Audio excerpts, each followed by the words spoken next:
In Full Zoom is presented by Calvo Enterprises, Inc. and IT&E.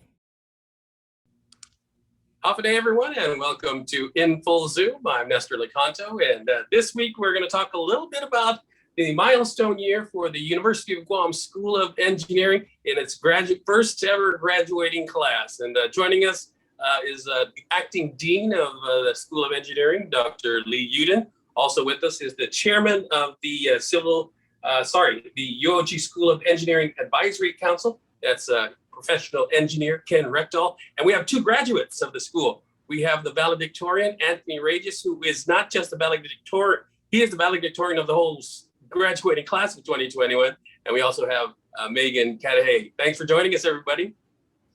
Welcome, Nestor. Thank you. Thanks for having us. All right, before we get to the graduates themselves, I wanted to ask you, Dr. Uden and Ken, a little bit about the background of the School of Engineering. I know that it began many years ago as a two-year program and that the university has been trying to push to expand it, and it finally did. So Dr. Uden, let me start with you, and then maybe Ken can add a little bit later. That'd be great. Sure. My pleasure. If you take it back a little bit, currently, of course, it is now the School of Engineering. But before that, it was part actually of the College of Natural and Applied Sciences, where I sit currently as the dean of that particular college.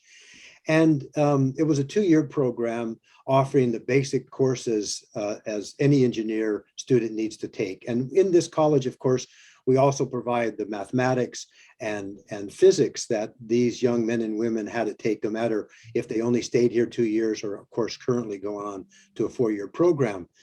And as you know, the presidents who travel around the community get a lot of input from individuals. So I'd like to tell you that really how this program moved from a two-year program into a four-year program is that when our 10th president, Dr. Robert Underwood, was president, he would go out to the community and people said, you know, Robert, what you really need, you know, is a law school and a medical school and an engineering school. Well, he kind of took all that information back, obviously, and talked to all of us and said, the feasibility of doing an engineering program is probably a lot more feasible than a law school or a medical school. And so he kind of came and talked to all of us about starting and pushing forward a School of Engineering. At that point in time, we had this 2+2 program, and this 2+2 program was really run by the faculty members down at Weary. And it was through Dr. K, who became obviously the first dean of the College of Engineering, and John Jensen pushed to make this happen. In doing so, Nestor, he got a lot of community involvement. And I think Ken can talk a little bit about him being a former student with us of how this momentum started. But in years earlier, we had a 2+2 program with a couple of different universities.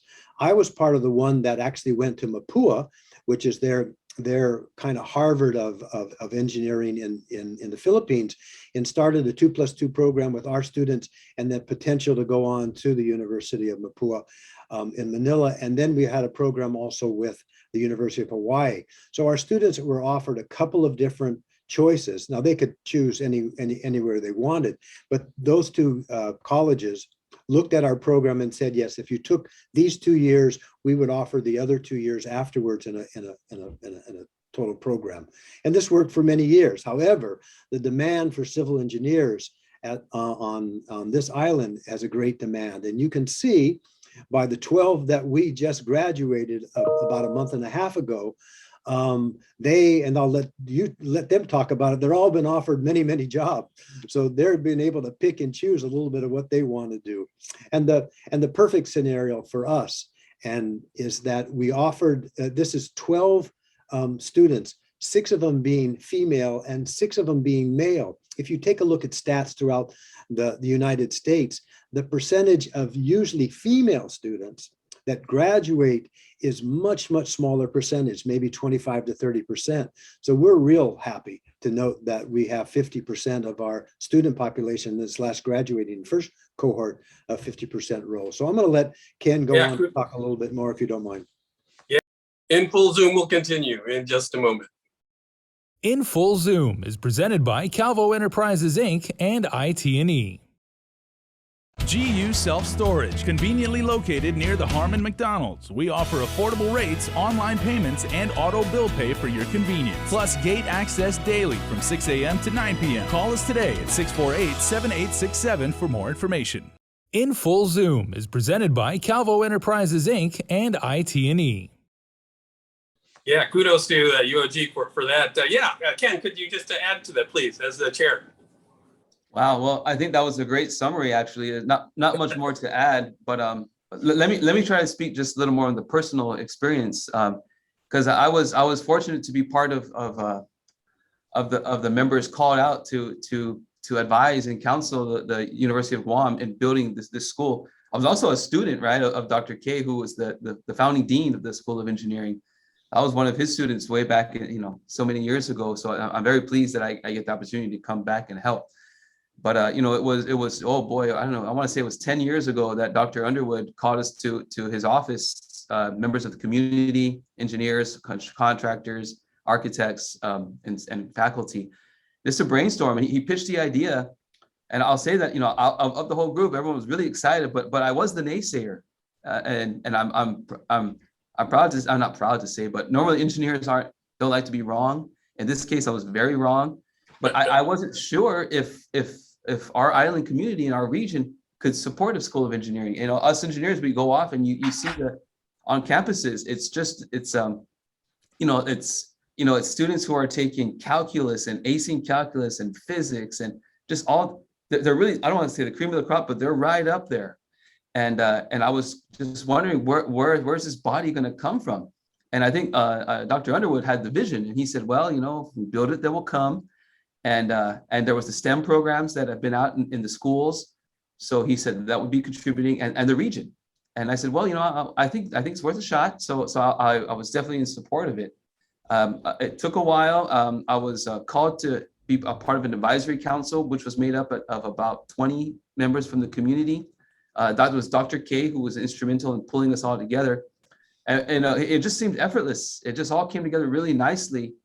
There was very few bumps in the road, but the faculty of the university got the WASC accreditation, built the program, we reviewed it, had our meetings. I will say, I think the next biggest step, and maybe the students will speak to this, is ABET accreditation, which is the engineering, I can't remember what the acronym stands for, but it's the accreditation for the graduate students to get to lead into licensure. So it's really important. And we couldn't get that yet because we needed a graduating class. And boy, I tell you, couldn't ask for a better graduating class, right? I mean, Dr. Uding gave the stats on all of that. So we couldn't have asked for something better. So now it's back into the faculty and our support to help move this over to get the much needed ABET accreditation.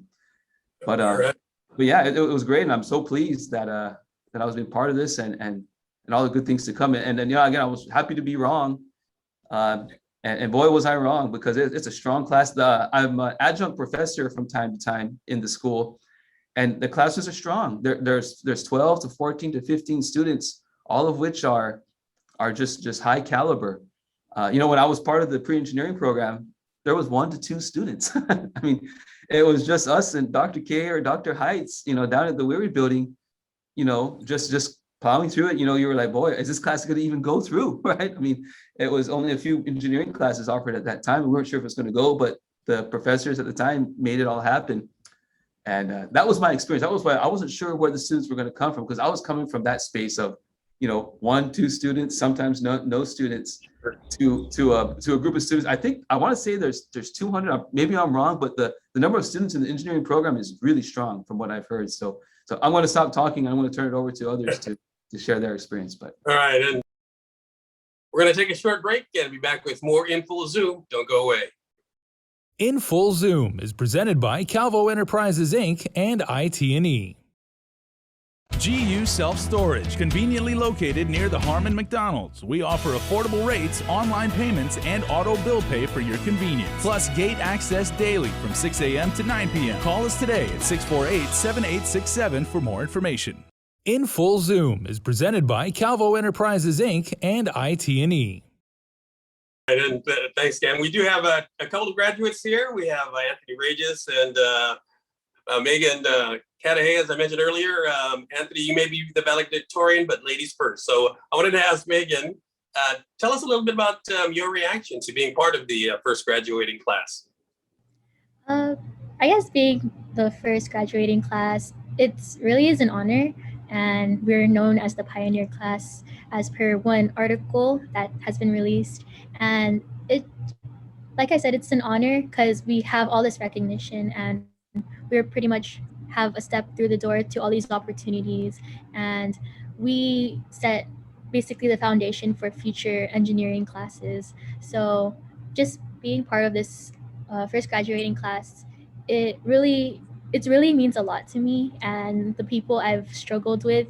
I'm glad I was able to graduate with them. I even persuaded two of my friends to join, and it was a pleasure to also graduate with them as well. And we really struggled together. We really got through a lot of hard work, and it just to graduate as the first class, it really is an honor. Yeah. What inspired you to embark on a career in engineering? I wanted to have a job that's not too sedentary, something that could get me out in the field and could help with hands-on experiences. So I wanted to try out engineering. Was still career seeking when I was in high school, so more searches brought me towards engineering. So I decided to give it a go, and I was able to stick through it for 4.5 years. And I could say I really like it, no matter how hard the classes may be, but the experiences are really rewarding. I've gained a lot of experiences through multiple internships, and I've transitioned as an intern to a civil design engineer at my current job. All right, congratulations to you again. And of course, our valedictorian, Anthony Regis. Anthony, tell us about your journey and your reaction to being not only part of this first graduating class, but also valedictorian of the entire University of Guam graduating class of 21. It was quite an interesting journey. For those who don't know, I didn't start at UOG. I actually started at GCC because back then UOG it was only a 2-year program. So I actually went to GCC for a couple of years. I got the associates in pre-architectural drafting and civil engineering technology. And then I went over to UOG. They were getting everything, at that point, everything was already in the process of being completed. So I just decided to stay. And then a few years later, this happened. Yeah, that's a big deal. But as valedictorian, how hard did you have to work to not only graduate from an engineering, class or school, but also to be the top of your class? Well, one thing I noticed is that over the years, I have been getting a lot more white hair in my beard. No, but honestly, it was quite a challenge. I always took every class trying to do my best. So in a way, becoming valedictorian, it was kind of a surprise, but also kind of expected. I did my best. I did my best. But I didn't expect to actually be the valedictorian for UOG. So that's where the surprise came from. I was told that there were actually 4 nominees to be the valedictorian this semester. I remember I was told one of them was criminal justice, one of them was math. I wasn't told who was what major the 4th one was. But out of all of us, I did not expect the engineering to win. Still more in full Zoom ahead. Stay with us. In Full Zoom is presented by Calvo Enterprises Inc. and IT&E. GU Self-Storage, conveniently located near the Harmon McDonald's. We offer affordable rates, online payments, and auto bill pay for your convenience. Plus gate access daily from 6 a.m. to 9 p.m. Call us today at 648-7867 for more information. In Full Zoom is presented by Calvo Enterprises, Inc. and IT&E. But Anthony, you're being very humble, but congratulations, well deserved. Lee and Ken, I want to ask you guys. Lee, you mentioned about Mapua, which is a very prestigious engineering school in the Philippines. But how important do you think it is to have engineers who are locally educated and trained? Nestor, great question, and I'll let Ken respond too, because they're going into his industry. First of all, I just want to say those two students are being very modest, all right? Their accomplishments are great, and I hope you go back and ask a little bit about already passing some exams that no one else has passed yet. I hope you'll touch that one. But Nestor, I think that's what really drove Robert to push this, because as you know, most of the engineers that come to this that are needed, especially in civil engineering, and dealing with road structure and concrete and building, it's such a huge need. And people in the industry, and I'll let Ken again chat a little bit more about it, came and said, listen, if we could basically hire within, let UOG be the natural choice, allow our students not to have to go off island, not to go to Mapua or Hawaii or many of the other engineering schools, and great schools in the country, don't get me wrong, but to stay here and fulfill our own mission was the key. And I think, listen, we have a cohort of 12. I'm not sure next semester we'll have as many, but we will have a continuous program, Nestor, of graduating young men and women in this industry. And my gut feeling is to see the growth, not only, as they say, in front of the fence and in the back of the fence. We're going to have lots of opportunities for both of these young men and women to occupy jobs here. So I think it's just a win-win situation. And we'd like to expand. There's no doubt about it. ABET, by the way, stands for Accreditation Board for Engineering and Technology. It is what we're looking for. Is the standard in which we need to be able, as a college or as a school, to get accredited, so that our young men and women will have no issues if they decide not to stay on Guam, but to be licensed to go to other states and territories in the United States. So Ken, you want to go back on and answer that question as well?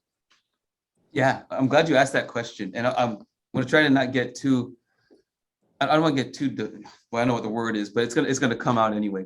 I'm very passionate about homegrown engineers. And I'm a vice president here at Duenas Camacho and Associates, right? We're a local firm. We take pride in that. I've had a wonderful chance to work with many engineering firms on the island, in our region, in the US. We bring in the expertise where we need to and when we need to. But there's just something about, and it's going to sound pretty cryptic, but something about doing the work where you're going to, where your family is and where you're going to die. I know it's what I tell people. You have such a lot of, particularly in the mainland, I'm just going to use as an example, they do work all over the country. They may never see their project again, right? They may do some project off in some county somewhere, and that'll be it. Every project I've worked on, I see almost every day of my life, and I will continue to see for every day of my life. So in my mind, I feel that brings a certain sense of unique connection. I've been very fortunate. We do work at a lot for Guam Waterworks, and I passed by these treatment plants, and I've personally worked on all of them, and I take pride in that. That's doing some benefit for our environment. There's a major part of our community, our industry, and I've got to work on it, and I get to see it every day. So it better work well every day, and if it doesn't, I'm interested, and I'm right here to take that call for the owners to say, hey, what's going on? So there's a unique connection in my mind that where you're going to be at, where you're going to raise your family, where your family is all at, where your ancestors come from. You're so tied to that. And being on Guam, we're bound by the Pacific Ocean. So you're going to see your work every day. And there's something very unique about that. I don't think very many engineers can say that. And being being homegrown, it's just going to just improve that. And let me just speak a little bit more if I can. I don't want to take too much time from the students here, but there's also there's industries I don't think what we've seen even present itself yet with more engineers entering our community. I like to say that they're going to bring the expertise to the private industry, to the federal government, to the local government, so more bonds can be chased after, more grants can be gotten.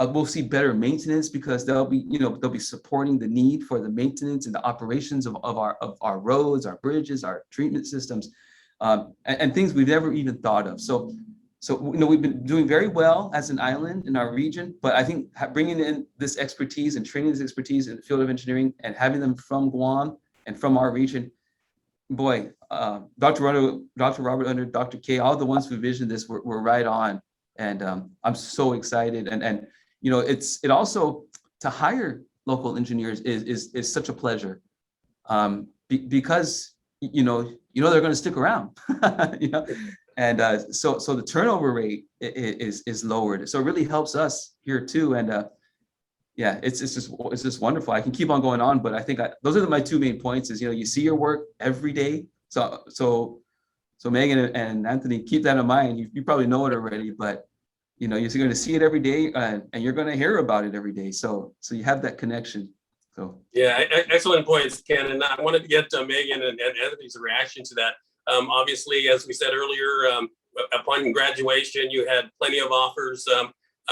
What are your thoughts on that, on being a local homegrown engineer, and are you going to be staying here and have a career right here at home on Guam? Let me start with you. Go ahead, Megan. I guess being a local engineer, it really helps. Like, we don't need any more, say, background information. We are familiar with the land. We've grown up on the land. So just being educated on Guam is already an upper hand towards a lot of these projects. In terms of like just being offered all these opportunities, it really is a blessing. In fact, the job I'm in, I was able to work for my job because I won a scholarship in, I believe, 2020. So I've been coming Saturday, it'll be my 1 year with the company. So it's really I've really come a long way, and it's amazing how I've come a long way. Um, and the fact that more companies are just trying to offer us all these opportunities, it really shows how much we need local engineers, and it's evident in a lot of projects that I've been a part of lately, and it really is a blessing, and it's an honor to be able to have these opportunities locally instead of just going off island. Yeah, you mentioned earlier that you were able to recruit a couple of your friends to join the engineering school. What would you say now that you've graduated? And I think the school probably used you to help recruit more students. What would you say to young people like you out there who may aspire to be an engineer? It's never going to be easy. Like, you're probably going to ask, oh, engineering might be hard, and yes, it's going to be hard, and it's just a matter of resiliency and how well you take on all these challenges. And that's what engineering is you try to make the most of what you have for a problem and try to bring up more economical solutions that at the same time work efficiently. So for those people that are joining engineering, all I could say is don't give up. Be open-minded. Always work in teams. So sometimes as one of my professors has mentioned, if you want to, if like, there's a difference between running far and getting to where you need to be. So if you want to get where you need to be, you can go alone, but to go farther, you need to travel with more people. And it's all about teamwork in the industry at the end of the story. So engineering, it's really is an honor to be an engineer. I wouldn't have asked for another career path, and I see myself staying in this company, in this field, for as long as I can. right. We only got a couple of minutes left, unfortunately, but probably appropriately, we're going to end with Anthony, and wanted to get your reaction to what was said earlier about being a homegrown product of an engineer. What does that mean to you? I think the coolest thing about being a homegrown product is that I remember growing up and just listening to all the adults talk about the dinner table topics, like what happened during the day, like complaining about stuff, complaining about the road, complaining about flooding, complaining about infrastructure. And now that I have graduated, I'm like, hey, I could be part of the people that fixes that. Instead of just hearing all the complaining, I could actually contribute to fixing that problem. And I think that's the coolest part about being homegrown. I've heard all these problems throughout my entire childhood, and now I could be part of the solution. Yeah, that is such a great point, Anthony. So that would be a good way to recruit. So let me leave this program with a message from you about why young folks who might have an interest should go to the University of Guam School of Engineering. Like I said, if for all the young people who see these problems, see the problems in the infrastructure and stuff like that, instead of just complaining, you could be part of the solution. All right. Short, but well said. Thank you so much. Anthony Regis and Megan Catahay, graduates of the 2021 School of Engineering. Also joining us is Dr. Lee Uden, the acting dean, and we have the chairman of the Engineering Advisory Council. Why am I always slipping on that? The Ken Reckdahl, a professional engineer. Thank you so much. It's a fascinating discussion, and congratulations once again to Anthony and to Megan. Viva. Thank you, Nestor. Thank you. Good job, guys. Viva UOG and Viva the School of Engineering. Thank you all very much. Viva. Absolutely. Viva. Absolutely. I'm Nestor Licanto. Thanks for watching, everyone. We'll see you again next week on In Full Zoom. In Full Zoom is presented by Calvo Enterprises, Inc. and IT&E.